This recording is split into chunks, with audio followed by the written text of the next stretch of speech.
It could be argued that the two toughest sentiments that a man can show are sincerity and vulnerability. In the process of making this podcast, I feel like I'm becoming more in touch with both of those. My partner in this exercise, Jason, has never been afraid to show the sincerity in which he loves anything, and is never afraid to be vulnerable. He literally wears it all on his sleeve. And when I say literally, the man literally has a Mr. Rogers tattoo on his arm. May we all be so lucky as to have a Jason in our lives. Somebody to show us that it's okay to be who we really want to be. What I believe I'm trying to say here is that if you think Jason really loves The Princess Bride, and he does, he really, really loves Andre the Giant. Welcome to You've Got Mails. Podcast boy, hand me my notes from that shelf over there. As you wish. Inconceivable! Welcome to You've Got Mails, everybody. I'm Jason. I'm here with CJ, and on today's episode, we'll be talking about 1987's classic, dare I say, The Princess Bride. Yeah, is this a cult movie? Is this a classic? It's 100% a cult classic. It did not do well when it released. It was kind of under the radar. From what I read and researched, the marketing on this was not great. They didn't know how to market it. Yeah, I wouldn't know where to fit this in. Yeah. So when it came out, it didn't do very well in the box office, but over time, obviously, it has gained quite the cult following. Have you seen this before? Was this your first time, or have you seen it? You know what? This is one of those movies where I feel like I knew the entire movie, but I know I had never seen it. I have been to, I thought about it. I had been to multiple, parties, house parties, where people were watching this. Yeah, and you get it's always little bits like and some pieces. young lady at the party is like, "Oh my God, The Princess Bride! Let's put that on." And they sit there just enraptured by it. Yeah. And then you catch scenes here and there, but also just hearing people quote this forever. So do you think this is a chick flick? No, I would say it's a romance movie. Definitely a romance movie. I feel like I like this movie, and I feel like I said, this is kind of a movie for everybody, I think. But I do think it skews chick. I mean, obviously, it was added to our list by a mutual acquaintance of ours who's a female. Yeah. And I know this is big on a lot of girls' lists as movies that they really enjoy and their favorites. I would imagine if you were an 8 to 14-year-old boy when this movie came out, it was probably pretty big on your list, too. Well, especially in the 80s. Andre the Giant? World Championship. I don't know if he was ever world champion. Andre the Giant. I think he was. I think he did it. I think he did. He was no David Arquette, but I think he had a title here and there. So I know usually, I kind of just roll into these movies and talk, and we kind of discuss them, the plot, and go along. I went down a real deep rabbit hole on this one. Oh, yeah? Some of the behind-the-scenes stories on this movie are absolutely fascinating. Oh, yeah. So I kind of want to get into, I want to talk, before we even get into the movie, about how this movie got made. I don't know if you researched any of this or not. No, Rob Reiner pulled out his magic bag of love. It's so much more than that. Okay. Really? So this book was written by a guy named William Goldman. Yes. The novel came out in 1973. Are you familiar with William Goldman at all? What else he's written? No. He wrote Marathon Man. He wrote Heat. He wrote Butch Cassidy and the Sundance Kid, All the President's Men. Well, this guy was a hit machine. He was a hit machine. And these were novels that were turned into movies, right? Yeah. He had never written a screenplay before. He wrote The Princess Bride for his daughters. They were on vacation, and he would tell his daughters stories, like bedtime stories. And one night he asked them what they wanted the story to be about. One said princesses, one said brides. That's how you get The Princess Bride. Okay. Out of everything this guy's ever written, this is his favorite thing he's ever written. So, I mean, the guy wrote Heat, and he loves The Princess Bride. It's actually really cool. That's amazing. Yeah, so he writes the book. The book comes out in 1973. The year after Fox Studios, his agent gets the book into the hands of a guy at Fox Studios, the greenlight guy, the guy that greenlights projects, gives him deals and gets the movies made, right? So the reader. The reader. So he gives this to the guy, and they bought the rights for the book. I think $500,000 is what I read. But they had a condition. They didn't know if this story was translatable to film. So they bought the rights to the book. How could it not be? I don't know. But I think it works perfectly as a movie. But there was a stigma around this book that it wasn't filmable. Fox buys the rights. They make a deal with William Goldman and say, we want you to write the screenplay. He'd never written a screenplay before. He went on to write the screenplays for Heat, All the President's Men, some of his other books. Oh, wow. Had never written a screenplay before. They make him a deal. You write the screenplay, bring that back to us. If we like the screenplay, we'll buy that off of you too. And then we'll make the movie. Okay? They set him up with a director. It was a director who directed a few of the Beatles movies. Hard Day's Night, Help. He'd also directed the Three Musketeers movie.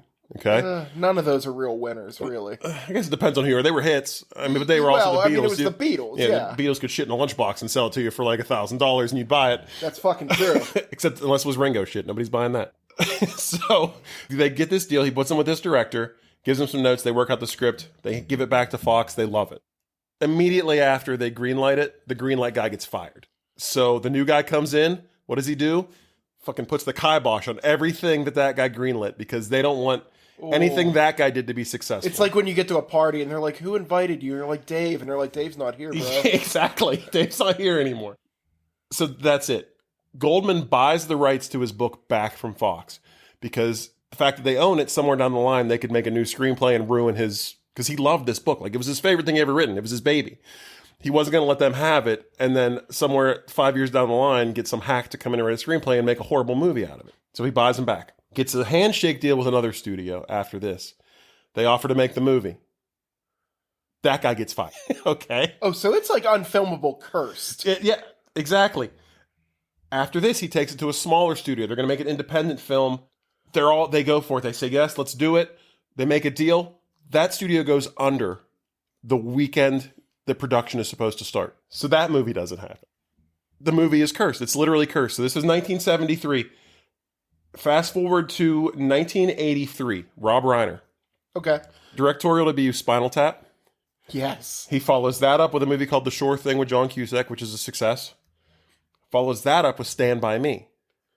I mean... Guy's on a roll, right? Yeah, another hit machine. The studio that he's working for at the time, they want to be in the Rob Reiner business. They're like, we'll make whatever you want. You've got carte blanche. You make the movie you want to make. Rob Reiner, his father, Carl Reiner, had given him the book, The Princess Bride, when he was a kid. Well, maybe not a kid, because this was only like 11 years later, but he was younger. Yeah. He gave him the book. Loved the book. He says, I want to make The Princess Bride. Paramount Studios goes, absolutely the fuck not. I would too. This movie is unmakeable. Yeah. So Paramount doesn't want to do it. Rob Reiner decides to go out on his own. He tracks down William Goldman. Him and his producer pitch the idea to him. He loves it.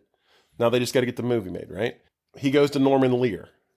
Okay, All in the Family. And Rob Reiner was Meathead and All in the Family. Yeah. This is like his mentor, basically. He's brought him up through Hollywood and kind of like he's the reason he is where he's at today. Yeah, for the German listener, Norman Lear is... They had American television. Well, I mean, you don't have sitcoms like you have today without Norman Lear. He's the guy that basically put sitcoms together. Absolutely, yeah. He is the guy. He's Mr. Modernized them, created them. Exactly. Was the best. He goes Norman Lear. Norman Lear agrees to fund it partially, but he will not do it unless they get a major studio to release the film, because he has a small production company that's just up and coming, a movie studio, and it will like financially bankrupt him if they try to make this movie just his company. Also the place will burn down as soon as he signs exactly. On the dotted line. So we go full circle back to Fox, and 14 years later, this movie is made. Wow. It's incredible. And it all worked out in the end, too. Like, because they made a good movie. Like, do you think they would have made a good movie the first time? Probably not. I mean, it's always been that screenplay, I assume. Yeah, but, I mean, with Andre the Giant, Billy Crystal... You're right. Funny thing about Andre the Giant. Gary Ellis. William Goldman, when they first pitched the idea, that's what we wanted. But his schedule was so hectic, it couldn't be done. There was actually another director attached to this movie at one point. The guy that did... his name was Norman Jewison. He did Fiddler on the Roof. He directed Moonstruck. Like, pretty well-known, acclaimed director. They were in talks to make this movie at one point with Arnold Schwarzenegger as Fezzik. I wouldn't have liked it. But by the time everything came back around full circle, 14 years later, Andre the Giant's career was slowing down a little bit. He wasn't traveling as much. He wasn't touring all the time. Yeah, he was in a pit of despair and alcoholism. Oh, yeah, it is. I mean, come on. I got a lot of great Andre the Giant stories, but we'll talk about him as we go through the movie. But he sounds like an absolutely lovely human being. And I would have liked to have had a beer or like 30 with Andre the Giant. Yes. Because he seems like a great guy. So that is how this movie essentially gets made. Wow. It's a roller coaster ride, right? All right, so we're going to roll for the next movie. No, we're going to talk about this movie. So let's get into it. This movie starts out, the whole framing device for this movie is a sick boy at home who's played by Fred Savage. The Savage. And his grandfather, played by Peter Falk. Columbo, comes to visit him while he's sick. What a great narrator voice. He's so good. He's excellent. I can listen to that guy read just about anything. I can imagine when they were trying to put this together, they were like, you're going to get Columbo? Right. And it works. It works so good. And I don't know if you noticed I've got so many fun stories. Oh boy, you are excited. I am excited. You were shaking. I really like a lot of these movies. Like I try to do research and like there's just nothing to be had. Like the stupidest, like it's like, Julia Roberts enjoyed ham salad sandwiches on her lunch breaks during the filming of Runaway Bride. I'm like, I don't give a fuck about that. But this is interesting. They tried to age him up with a lot of like prosthetics and old man makeup for this movie. Not necessary. After they shot the first scene with him, he went over to Rob Reiner and they were watching the dailies from that. He goes, I look like a burn victim. So they were like, all right, we're done. No old age makeup. So they didn't do that, which worked out perfectly. I mean, the guy, he was, I think, mid-50s when they shot this, and a 54, 55-year-old guy having a 12-year-old grandson. Yeah, but 55 that lived through the 40s, like... Yeah, you're looking a lot older than that, yeah. So we get, he brings the book. He says, this is a book that my grandfather read my father, and then my father read me, and now I'm going to read it to you. And Fred Savage is just kind of a little shit at first. Like, doesn't want to, he tells him the name of the book's The Princess Bride, and he's like, oh, that sounds awful. He says, are there sports in it? Grandpa's like, oh, are there sports? There's fencing. There's torture. There's giants. I'm like, what kind of sports is Grandpa into? It's my favorite sports. I mean, maybe like the New York Giants, but Grandpa has a full-blown erection while he's saying this But stuff. the torture, I don't understand quite so much. Actually, you know what? I'm going to bust in with some of my little bit of research. Please do. So the concept of grandfather telling the boy the story is actually the concept of the book. Yes. So that is the actual book is called The Princess Bride, Classic Tale of True Love and High Adventure, the Good Parts version. Yeah. And the concept is that the writer is taking a book that is really long and boring and only has a few cool scenes and just abridging it down so that he only has the good parts. Just given the good stuff. Yes. Yeah. And so this is kind of depressing backstory. In the book, it's a father reading it to his son. William Goldman, his father committed suicide when he was very young. So he wrote the book as his father reading it to him, even though his father had passed away like a long time ago. So there's a downer for you if you're interested. Yeah. So he starts reading the book. We get Princess Buttercup, played by Robin Wright. Lives in the countryside. She's not, I wouldn't say wealthy or like a noble woman, but she's got a servant boy. She's well off enough to have a farm boy. Yeah. Wesley, played by Carrie Elways. And they fall in love. We get a sploosh face right away. Yeah. I actually have this written down. Fastest sploosh face as you wish. It was premature sploosh face. Yeah, as you wish. It was immediate as soon as the credits stopped rolling. Almost. Grandpa tells us that, her favorite thing to do was torment the farm boy. She would go to him and say, fetch me this, do this, get this. And every time she'd ask, he would say, as you wish. Yes. And it didn't take her very long to realize that there was subtext to as you wish. And every time he says, as you wish, he's really saying, I love you. So they fall in love. Just like Ditto from Ghost. Yeah, exactly. Immediately fall in love. The sploosh ahoy. Wesley has to leave, I guess. Do they really say why he has to leave? Now, this is like something that's kind of dumb. Okay. He leaves because he wants to go gain a fortune so that they can have the wedding. That's why they say he leaves? Yeah, like it's like medieval England. You only know 12 people. Like, have them over, eat some mutton, get fucking married, call it a day. You don't need to go and leave to go gain your fortune. Spoiler alert, I don't think he came back with much. No. But we find out through the narration of Grandpa that Wesley's ship is attacked by the dread pirate Roberts. He's presumed dead, left at sea. Flash forward, it's been a few years. The Prince Humperdinck, what a great name, played by Christopher Sarandon. he decides that he gets to pick his wife from anyone in their little country, village, whatever. And he picks Princess Buttercup to be his wife. She's clearly not happy about it, but I don't think she has much of a say in it. I mean, his mother wanted him to pick his cousin, so... Did they say that? No, I just assume they're Some royal. real Game of Thrones stuff. They're old English royal, so... You're right. So he picks Princess Buttercup. She's clearly not happy about it. She's miserable that she has to marry this guy, but she doesn't have much of a say in it. Chris Sarandon, by the way, found out about the book from his then wife, Susan Sarandon. Oh, shit. However, I don't think that she took his last name. I think they just coincidentally were both named Sarandon. But they were married at one point. Speaking of marrying your cousins. They were married at one point. Susan Sarandon was doing a movie with Robert Redford. Robert Redford at one time was also interested in directing this movie. So he had the book on set, gave it to Susan Sarandon. She took it home and gave it to Chris Sarandon. So when he found out they were actually making this movie, he loved the book and was like, get me in there to read for Prince Humperdinck. A lot of the people that are in this movie loved the book before the movie. Like Harry Els has said that like this is one of his favorite books, like before they ever cast it. So anyway, we get Princess Buttercup. She rides off on a horse. She's just going to go out and fuck around in the countryside, whatever. She's not happy. And the only fun she has every day is out riding. She rides that horse out in the middle of nowhere and she's just kind of depressed and riding. She happens across 3 strangers. I feel like this every time I get on my wheelies. Just skidding through Walmart, free as a bird. There you go. That's nice.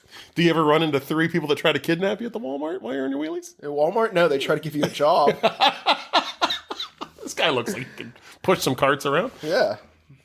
She runs into our 3 villains, if as it were. At least, that's what they're meant. Scoundrels. Yeah. So we've got Highwaymen. Benzino, who is played by Wallace Shawn. Yes. That role was originally meant for Danny DeVito. I could see that. Mm-hmm. I could see that. And then we've got Andre the Giant, who plays Fezzik. And we've got Mandy Patinkin as Inigo Montoya. Now, is this like the first Mandy Patinkin role?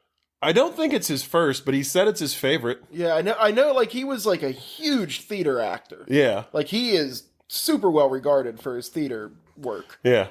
I can't think of a movie before this I ever seen him because that guy stands out. He really does. Awesome. Yeah. I'd have to look into that. I didn't see that. I just know that he had said this is his favorite role he's ever had. She runs across these 3 and they kidnap her. And Benzino lets the audience know by telling the 2 henchmen that they are trying to start a war. He's got a piece of clothing from like a rival country, one of their officers, puts it on her horse and then sends the horse back to the castle because it's going to start a land war. And they take her off in a boat. So they're going to go to the Cliffs of Despair, climb to the top of them. They're going to get into this other country. I thought it was the Cliffs of Insanity. It is the Cliffs of Insanity. I apologize. Cliffs of Insanity. As they're taking the boat there, you kind of start to realize that Inigo and Fezzik aren't bad guys. They're just kind of along for the ride. They're opportunists. Yeah, they're looking for a payday. Yeah, like Benzino actually at one point says that they're going to kill the princess, and Fezzik, Andre the Giant, is like, "Oh, I didn't know we were going to kill anybody." Like you can tell they're not really on board, but they're doing what they got to do to pay the bills. So Inigo alerts everyone that there's someone following them in a boat, and Benzino is just going like, it's nobody. It's a fisherman. He's in, and he just keeps following him. They get to the Cliffs of Insanity. They start to scale, which I love this scene because Andre the Giant straps up. Yes. Everyone on him. Like, you've got everyone on him, like, hanging on him in, like, a harness. Way too many brain cells trying to figure out how they did all this. So he straps everybody to them and then climbs a rope with just his hands. Like, he's going up the rope. So what they did was all the close-up shots were filmed on a crane. So he was, like, pulling the rope, and they would just raise the crane slowly while everybody was standing there, like, kind of attached to him or, like, right up against him. The far off shots was actually someone climbing a rope. I'm assuming with a pulley, like they must have been pulling him up because he was only using the one hand, and then they strapped dummies. It didn't look natural. And then they strapped dummies to him. Not fun story, but kind of a sad story, if anything.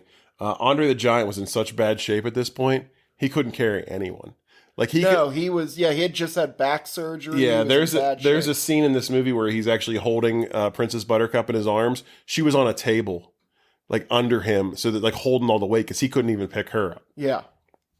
But they climb up. They realize that the stranger following them in the other boat is climbing the mountain as well. So they get to the top. They cut the rope. They look over. He's still hanging on. This guy is unstoppable. They leave Inigo behind to fight him.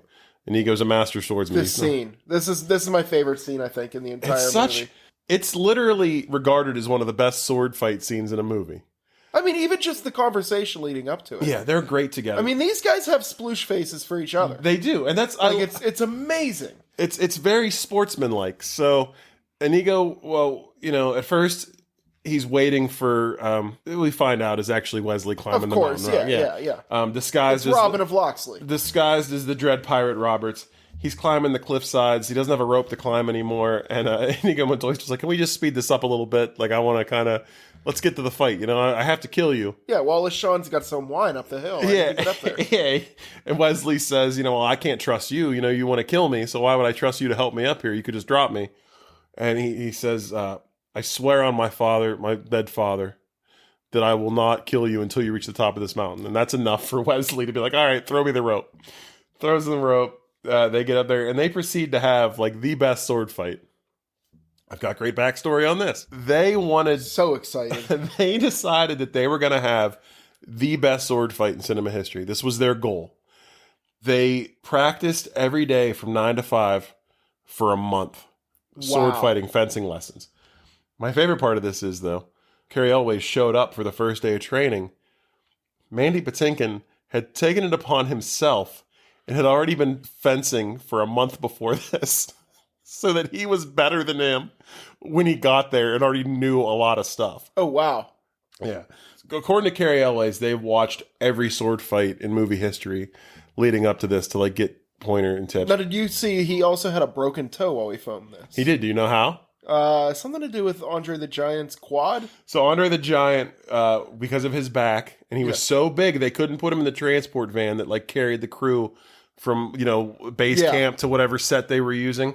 They got him a gigantic quad so that he could ride there on his own. And I guess he had one on his farm in France. He loved it. And he was going all over the place on this thing.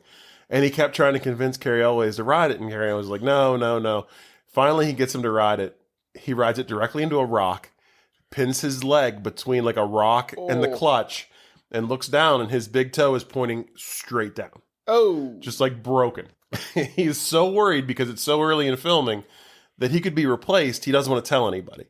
So he goes to the doctor and he's like, can you splint it? And then we'll just cut the back of my shoe out so I can just slide my shoe on and I'll fake it. So he gets all this done. He limps down. He limps basically trying to fake it and get to the set. Gets to set and Rob Reiner calls him over and he's like, Cary, anything you want to talk to me? He's like, what is it you were going to tell me? And he's like, what? He's like, about your toe, Cary. About your toe. So yeah, he broke his toe. Rob Reiner, being a great guy, was like, it's fine. We'll shoot some other stuff until it's healed enough. So there is actually a point where, I don't know if you noticed, he goes to sit down when he gets back up the top of the cliffs and he goes to sit and he puts his one leg out and kind of squats with one leg to sit down. It's because his toe was broken. He couldn't even sit. Oh, yeah, that's what I mean. He works around it really well. Couldn't sit properly.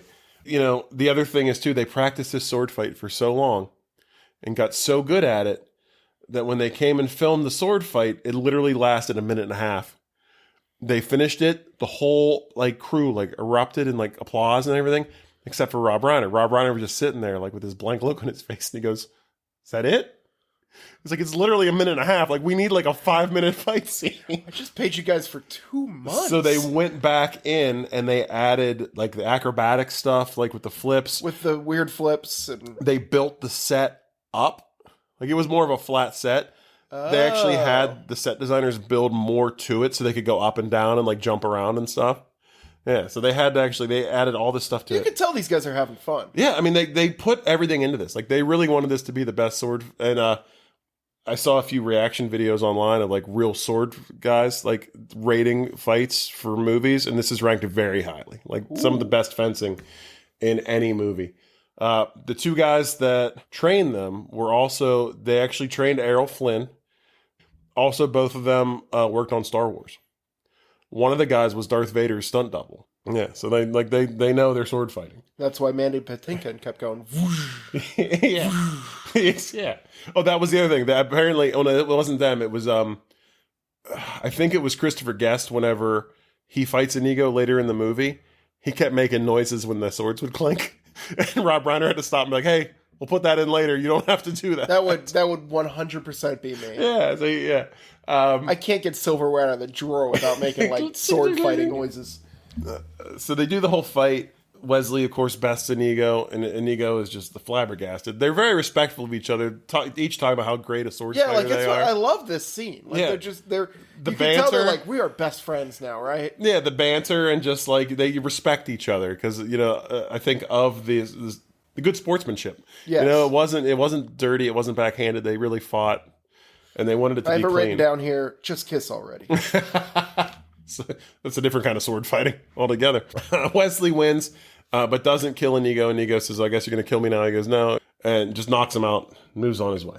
This is where we get a fight scene between Wesley and Fezzik, Andre the Giant. At first, Wallace Shawn's character tells him to hide behind a rock, and when he gets there, just clobber him with the rock, But just like Inigo, I feel like Fezzik wants to be fair about things. So when Wesley gets to the top of the hill, he chucks a boulder at him. It doesn't hit him. And he says, I could have hit you if I wanted to, but, let's do this like men. So he says, oh, so you'll drop your boulder, I'll drop my sword, and we settle this hand to hand. And Wesley somehow manages to beat Andre the Giant in a fight. I think that's just to show you how, like, cunning this guy is. Yeah, and it's actually really well done.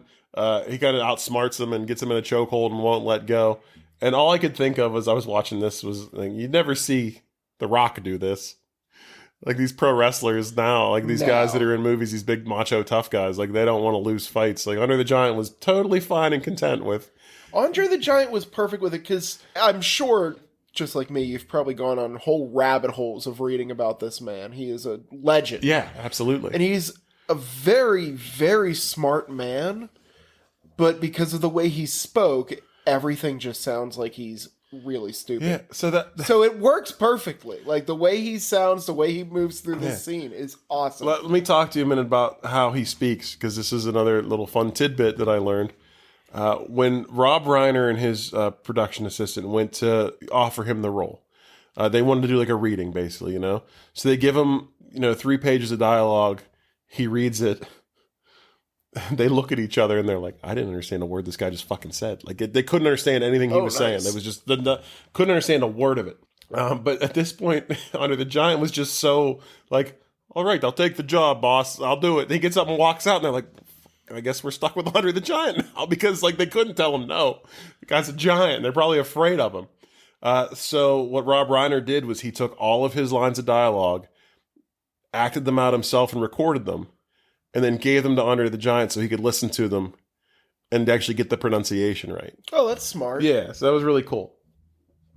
So Wesley beats Fezzik. He moves on to Vizeni? Wallace Shawn's character. Yeah, Wallace the Shawn. inconceivable guy. And he's on top of the hill, and, he's the battle of wits guy. He already bested the guy with the swords. He bested the guy with his hands. Yeah. Now he has to best the guy with his brains.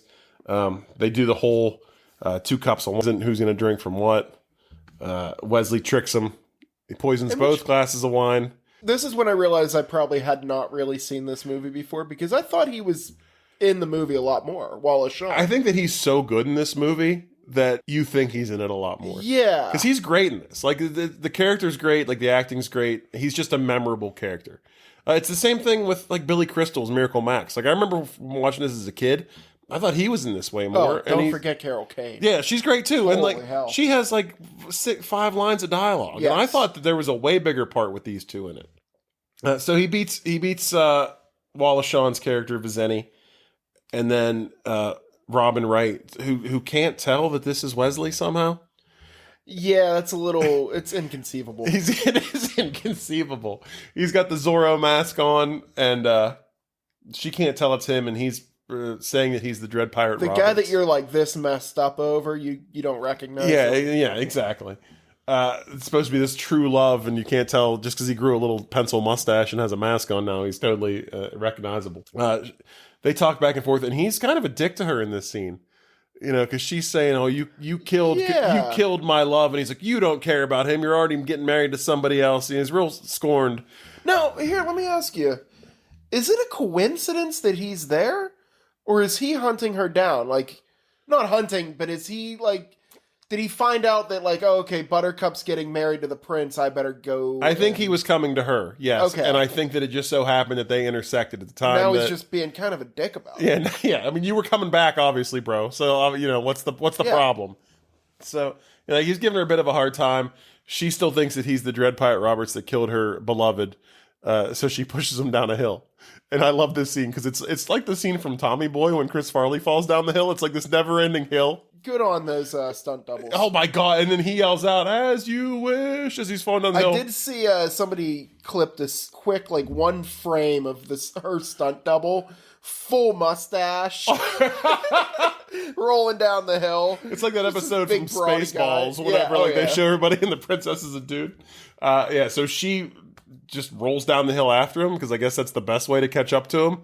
It looked like they got wrecked. Yeah. Like the people rolling down that hill were just bouncing all over it. And like, I hope somebody moved all the rocks out of the way. Jesus Christ. But they get to the bottom of the hill. She realizes it's him. They begin to kiss, and we get a little cut scene with Fred Savage as the grandson saying, "Oh man, kissing. You know, can't we just skip to the fire swamp? Because that sounded interesting." And Grandpa says, "Yeah, so we'll skip it." So I'm assuming there's at least a whole page of just hardcore Wesley and Buttercup sex that Grandpa glossed over. Could be. Yeah. Maybe they made lunch. At least I'm hoping. No, there was not any food around. So then we go into, they decide to escape through the fire swamp, which Princess Buttercup flat out says, "Well, no one's ever survived the fire swamp to tell about it." This whole thing feels like when I play Dungeons and Dragons and I get to be the dungeon master. Yeah. And people are asking me questions and I'm just making shit up off the top of my head. But... you know, nobody knows the difference. So it's like, oh, what's over there? And it's like, Fire Mountain. Yeah, what's like it's just, you're making this shit up. The Cliffs of Insanity. Yeah, exactly. This whole movie feels like a weird Dungeons and Dragons game. Yeah. Which is great, though, because it's just the best parts, like they say. So it's just, you're jumping from one, like, neat set piece to another with not a whole lot of filler in between. Yes. Like, you're getting all the good stuff and none of the bad stuff, which is what it was intended to be. So we get into the fire swamp. This is one of my favorite parts is they get attacked by... So there's a few different perils that they say are part of the fire swamp. One is the erupting just geysers of fire that come out of the ground, which they figure out because she almost gets set on fire. And he says, well, it makes a noise so we can avoid it. And she falls into quicksand, which I really thought at this point in my life I'd have been dealing with a lot more quicksand than I am, just based on 80s movies in general. Cause quicksand was a constant threat when I was a child. Yeah, I haven't run across it once yet. She falls in the quicksand, he gets her out. Then we've got my favorite, which this is also a very Dungeons and Dragons thing. Rodents of unusual size. ROUSs. And she, I don't know why she abbreviates. Yeah, she goes, what about the ROUSs? He goes, the rodents of unusual size. The rodents of unusual size practical effect. Pretty cool one. It's a little person that was sewn into a rat suit. That's all that is. It's just like a little guy in a rat suit. There wasn't animatronics. It was just a great little story about this guy. It's not the guy from Willow, is it? It's not. He went out the night before filming and got drunk. And then he tried to drive somewhere. This guy got pulled over for a DUI. In the 80s? In the 80s. Oh, so he was like, really drunk. Yeah, he was real drunk.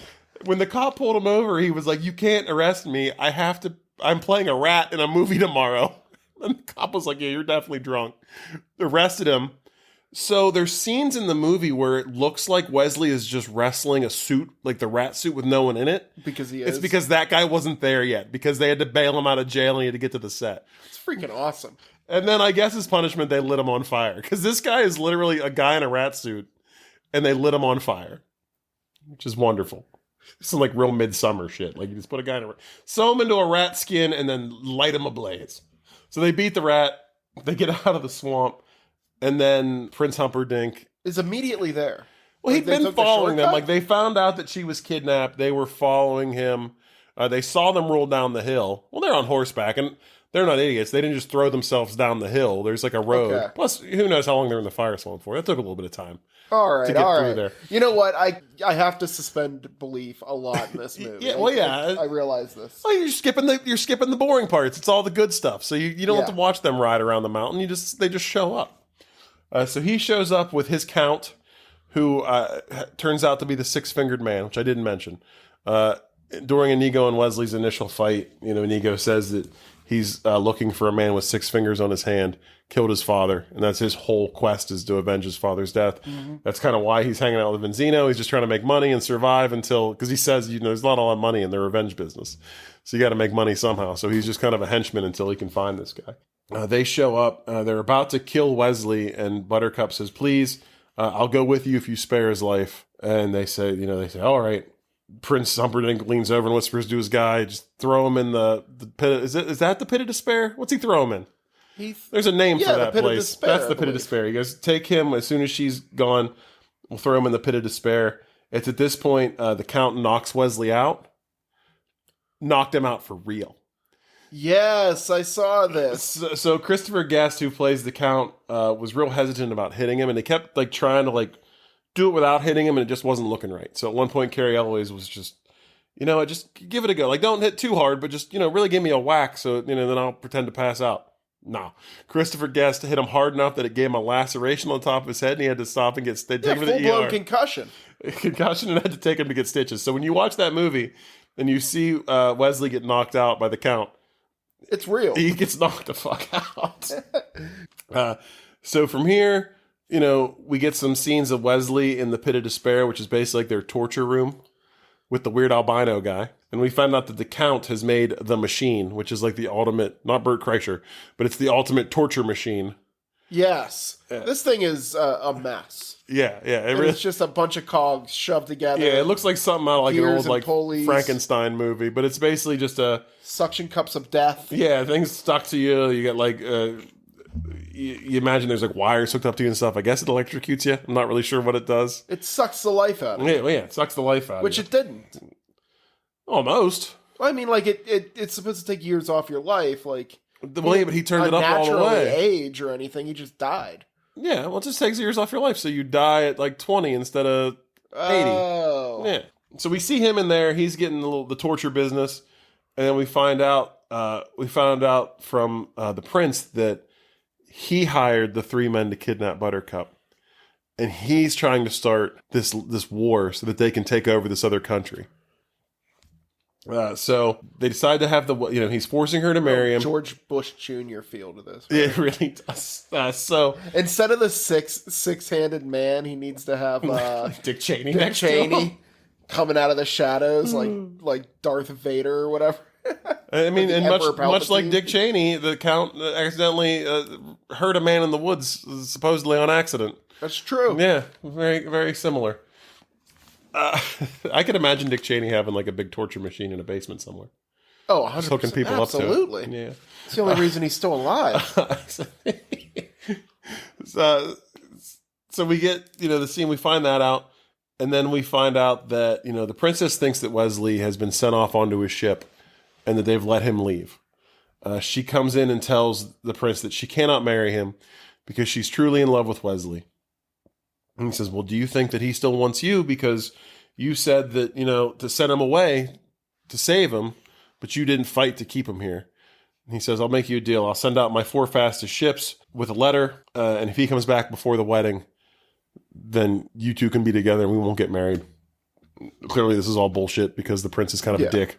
I mean, we find out that Fezzik and Inigo are living in the Forest of Thieves, and they're clearing it out because the king says, there's a plot to murder my future wife. We need to get everybody out of here. We need to up security. Yeah, he's trying to false flag that too. Yeah. Meanwhile, he's going to kill her himself on their wedding night, which is his plan now, is to strangle her and then frame this other country. Which, in my opinion, if you were going to do that, you'd want security to be a little lax. He's kicking all the unsavory people out of town, locking up the castle real tight, and then he's going to kill her in the castle, and then everyone's going to be like, oh, it must have been those other people? Yeah, and then blame it on the guys that couldn't get in. Doesn't make any goddamn sense. This guy's plan was not very well thought out. But we find out that He's not set up to be a very smart man. No, he's not. We find out that Inigo and Fezzik are in this forest of thieves. Inigo is just beside himself because he went back to where they were supposed to go back to if the plan fell apart. Benzino hasn't shown back up. Nobody's shown back up. He got beat at sword fighting. He's like kind of a drunk mess right now. Yeah. Fezzik shows up, explains to him that he knows about the six-fingered man and who he is, and that he's in the castle, and they need to figure out a way to get in there. They don't know how they're going to get in, but they don't have Benzino. He was the brains of the operation. He finds out that he's dead. So now they have to find a plan to get into the castle to get his revenge. It's at this point they're walking through town. We find out that, after Buttercup comes in and tells the prince how much she loves Wesley, he goes down into the pit of despair, cranks the machine up to 11, and fucking kills him. But this causes him to let out this horrible scream that the whole town hears.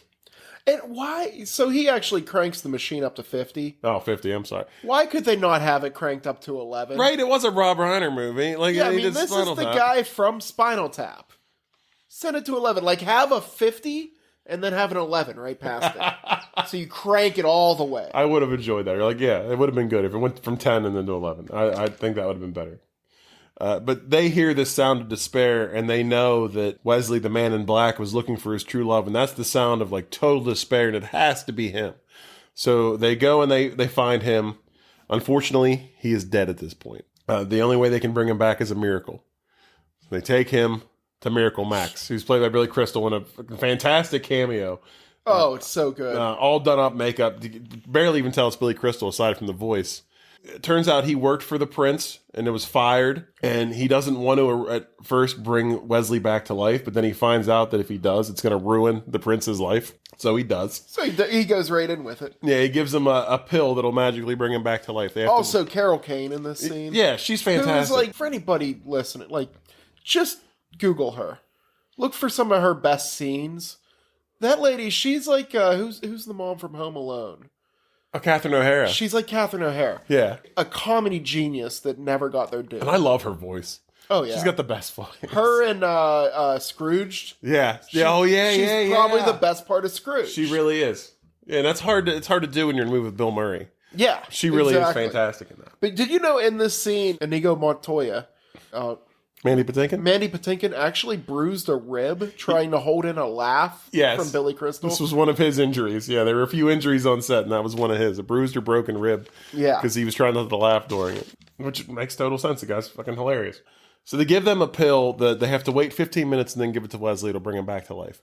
So instead of waiting 15 minutes, they carry him to the castle and then give it the pill. And he has no motor functions whatsoever. Like, this is some great physical comedy. Well, I mean, they do need him because he's the brain. He is the brains, so yeah.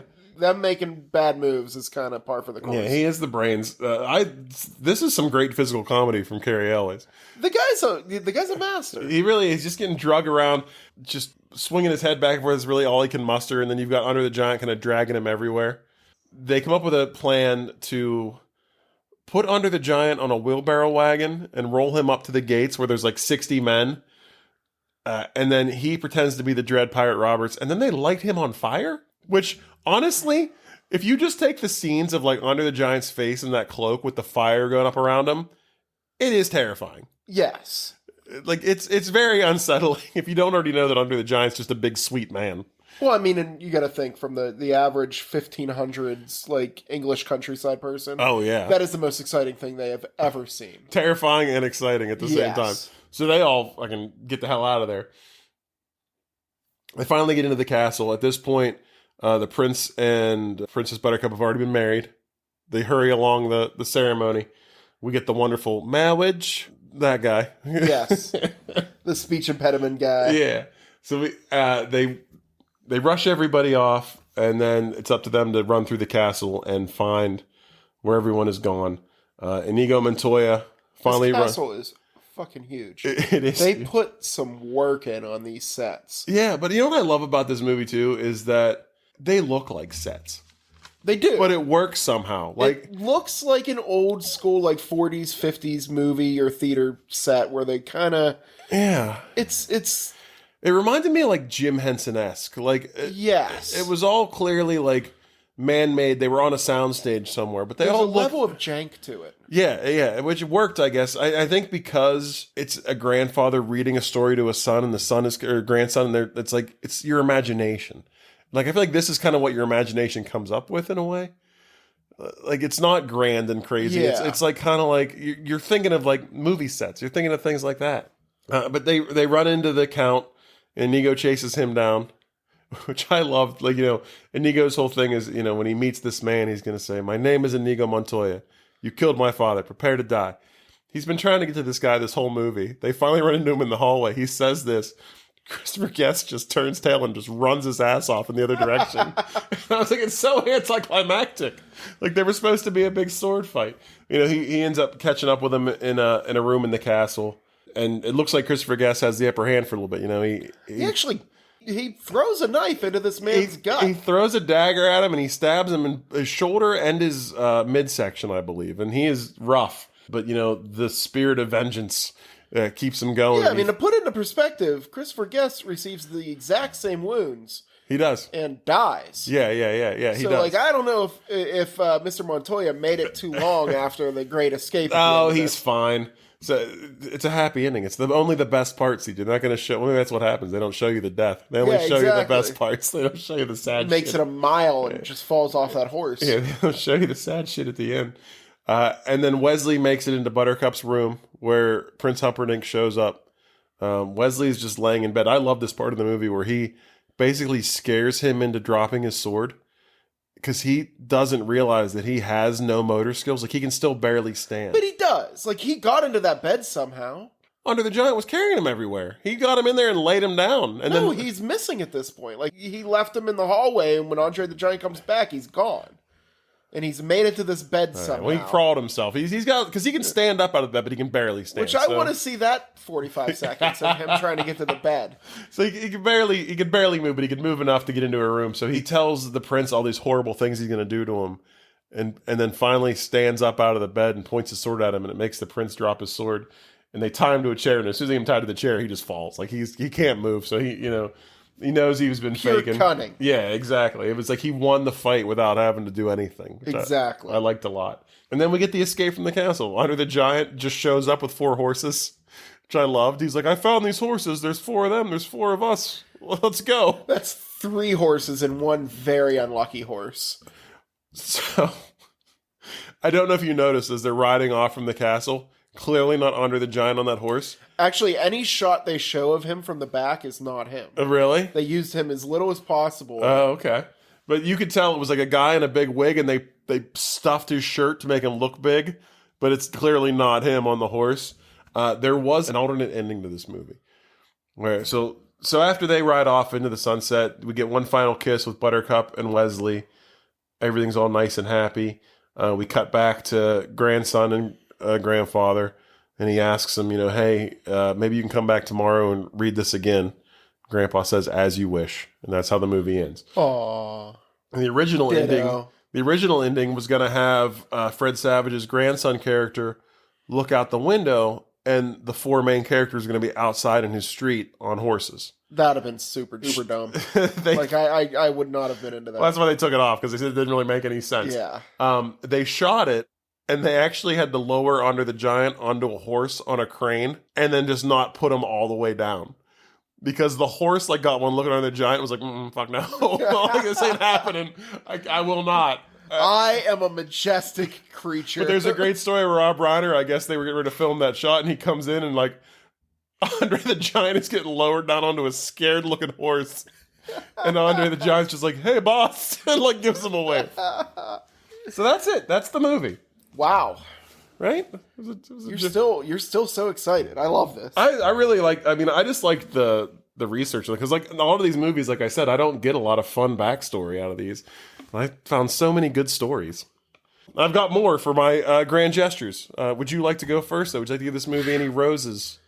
Yeah, I have a feeling I'm going to get this out of the way. All right, yeah, please. No, did you catch who the music was by? I did. Mark Knopfler. Mark Knopfler. Yeah. The lead guitarist and singer and songwriter for Dire Straits. It was. Do you know how they convinced him to do the soundtrack for this movie? I don't. I assumed. I mean, he has a lot of soundtracks under his belt. I assumed it was just Mark Knopfler is a huge This Is Spinal Tap fan. Oh. He said he would do the soundtrack on one condition. I mean, you've seen This Is Spinal Tap, correct? Absolutely. Rob Reiner's character, Marty DeBurge, wears the USS naval cap throughout the movie. Mark Knopfler said, if you can find a way to fit that cat into this movie, I'll do the soundtrack. I don't know if you noticed, that hat is on a shelf behind Fred Savage's bed in the grandpa-grandson scenes. I did not notice that. So Marty DeBurge's hat is sitting on a shelf. I love that. The other thing I have, this actually reminded me of an awesome story of, there's a part of this movie where I think, they're in dire peril, and it cuts back to Fred Savage, and he's like, what are you doing? Yeah. Why would you... It made me think of this time my wife took her niece. Her niece is just a comedy goldmine. Yeah. When she was about 12 years old, she took her to go see Charlotte's Web. Yeah. We released it in theaters. And at the end of the movie, spoilers, Charlotte doesn't make it. Yeah.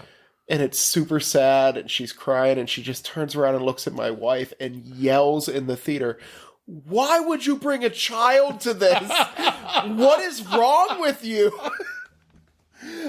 And I don't know why it made me think of that. I always thought that was a funny story. All right. I've got two more Andre the Giant stories. All right, hit me. Because this guy was Booze it up. This guy was a gold mine as far as stories from this movie go. On one of the first nights they filmed, they all went back to the hotel they were staying in. Andre the Giant, a notorious drinker. And at this point, he was in such pain. Like, this guy he had gigantism. So he wasn't naturally this big. It was once he hit puberty, he started to grow. And that's tough on the human body. Like, it never stops. It never stops. And your heart is not supposed to do that. It's not. And he was in excruciating pain. His back was bad. His knees were bad. Not to mention this guy was a professional wrestler, taking bumps and getting hit and falling down as a guy that already has a condition. Yeah. His body was just racked with pain. So he basically drank to ease the pain. Like Cary Elwes said that he would drink normally on set. He would have a normal sized beer pitcher, and it would just be filled with a mix of hard alcohols. He called it the American. And that's what he would drink. That was his drink of choice. Like when they were on set, that was like his painkiller. But they go back to the hotel that night, and the whole cast is together drinking. And Andre the Giant was notorious for putting down, a case of wine, a couple cases of beer. Like, this guy could drink like nobody's business. They have a fun night out. They drink. They go to leave.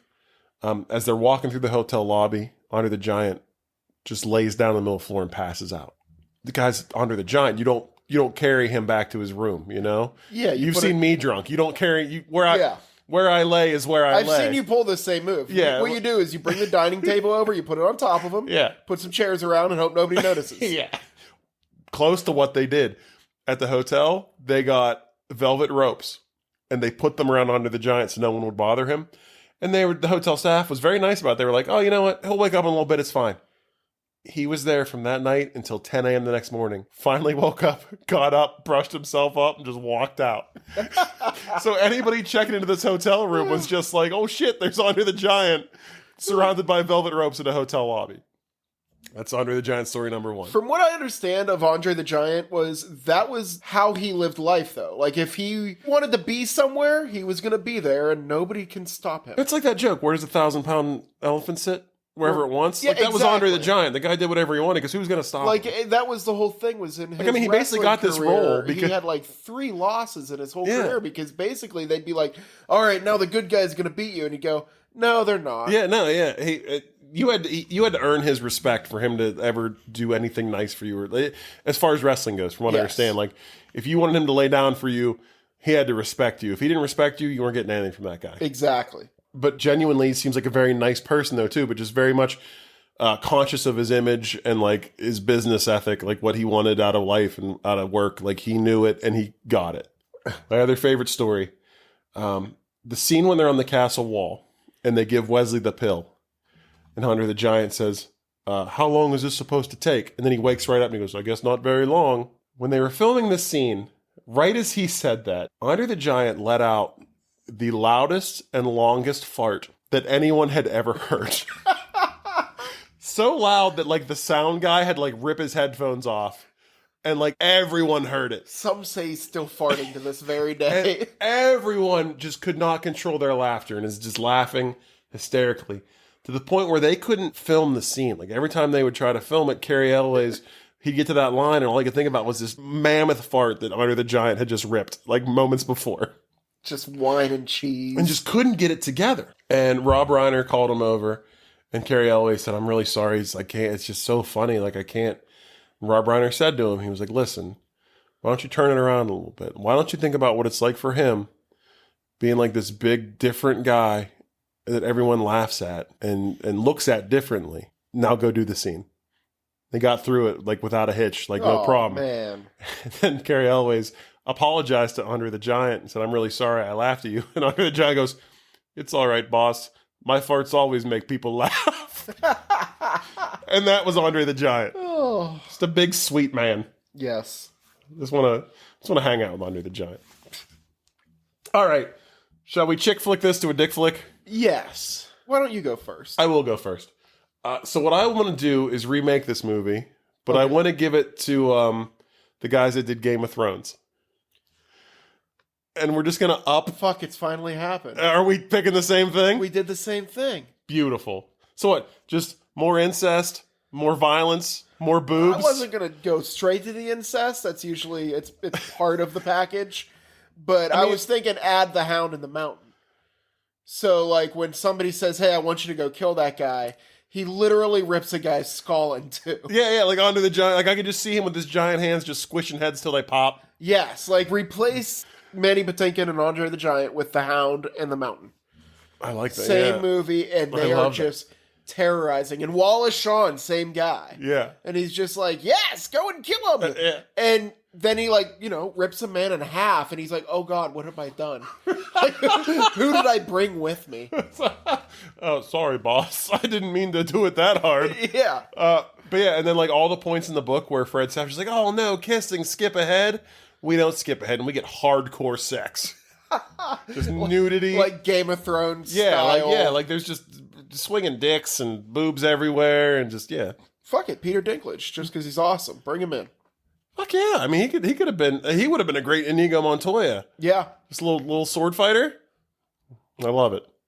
All right, well, we hit the same one. That cut a few minutes off since we don't have to each do one. Yeah. Let's Nick Cage this thing. All right. I mean, he's got to be the priest. But have you seen Renfield? Yeah. Where he has the Dracula teeth in the entire time? Yeah. And you can tell he just cannot talk with these fucking Dracula teeth. Yeah. That would be the speech impediment. I like it. So he's the priest, Dracula teeth, gives the same speech. Man with it's a thing. I like it. That's where I would fit him into this movie. Beautiful.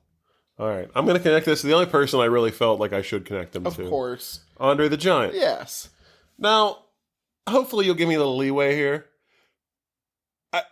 Wrestling is obviously entertainment. It's not necessarily a movie, but it's scripted television.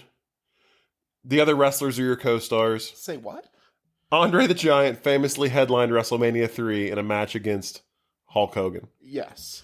Hulk Hogan was in Suburban Commando. Suburban Commando also starred You've Got Mail's alum, Larry Miller.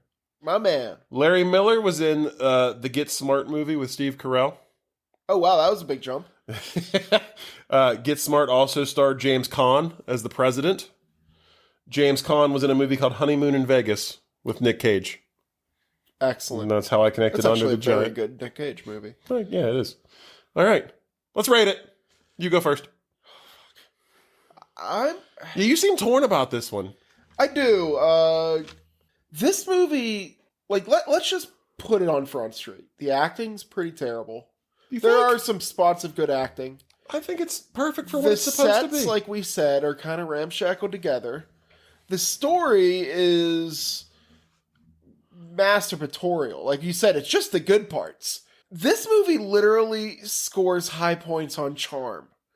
Like, it is so fucking charming that it forces through all of that to be a good movie. You seem befuddled by this. I am befuddled, but go on. I mean, I'm gonna give it like a 3.75. Just short of a 4. Really? Bad acting, bad sets, masturbatory plotline is a 3.75? The charm, man. That's a lot of charm. That's a lot of charm. Like, it pushes all the way through all that. And, like, most of this, like, 99% of the time, this movie does not work this well.